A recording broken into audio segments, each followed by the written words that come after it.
Israel భీకర దాడులతో Syria దద్దరిల్లుతోంది. హిజ్బుల్లాకు ఒక్క బుల్లెట్ కూడా దొరకకూడదన్న లక్ష్యంతో సిరియాలో విధ్వంసం సృష్టిస్తోంది.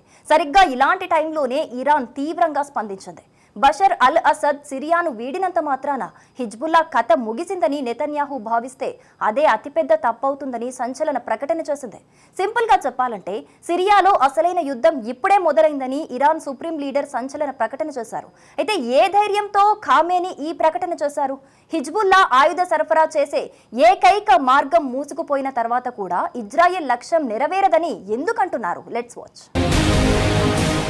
సిరియాలో హిజ్బుల్లా దళాల కథ ఇంకా ముగిసిపోలేదా? ఇజ్రాయెల్ లక్ష్యంగా హిజ్బుల్లా మళ్లీ పుంజుకుంటోందా? హిజ్బుల్లాకు ఆయుధాల సరఫరాకు మరో మార్గముందా? సిరియా అంతర్యుద్ధం ముగిసింది. అసద్ రష్యాకు పారిపోయారు. ఇజ్రాయెల్ భీకర దాడులతో ఆయుధ స్థావరాలు ధ్వంసమైపోయాయి.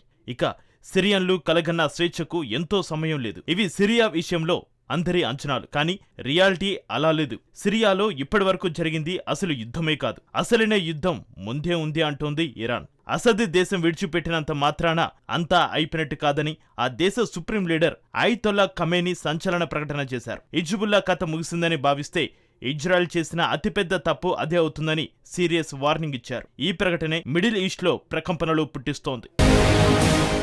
నిజానికి సిరియాపై ఇజ్రాయెల్ సిరియాను లక్ష్యం చేసుకోవడానికి ప్రధాన కారణం హిజ్బుల్లాకు ఆయుధాలు దక్కకూడదనే. అందుకోసమే సిరియాలోని ఆయుధ డిపోలే లక్ష్యంగా విరుచుకుపడుతోంది. ఆపరేషన్ యారో ఆఫ్ బషన్ ద్వారా ఈ విషయంలో ఇప్పటికే చాలా వరకు విజయం సాధించింది. సిరియాలో ఉన్న రసాయన ఆయుధాలు, దీర్ఘశ్రేణి క్షిపణులపై ఇజ్రాయెల్ దాడి చేసి చాలా వరకు వాటిని ధ్వంసం చేసేసింది.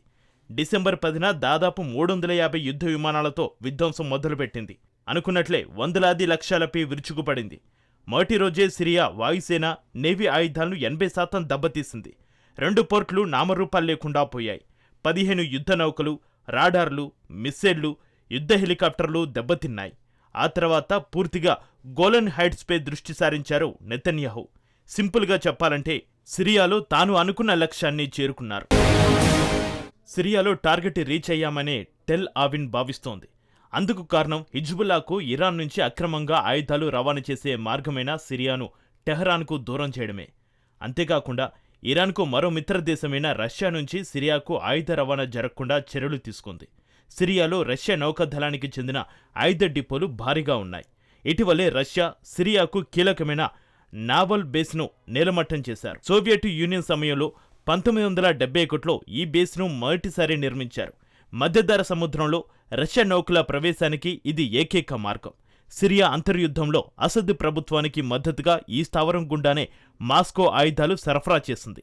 కాబట్టి సిరియాలో తలదాచుకున్న హిజ్బుల్లా గ్రూపునకు ఇరాన్ నుంచి కానీ మరే ఇతర దేశం నుంచి కానీ ఆయుధాలు అందే ఛాన్సే లేదు. కానీ ఖమేనీ మాత్రం హిజ్బుల్లా మళ్లీ పుంజుకుంటుందని చెబుతున్నారు. ఇది అంతం కాదు, ఆరంభమని చెబుతున్నారు. ఒకవేళ హిజ్బుల్లా తిరిగి పుంజుకుంటే ఏం జరుగుతుందో ఇజ్రాయెల్కు తెలియంది కాదు.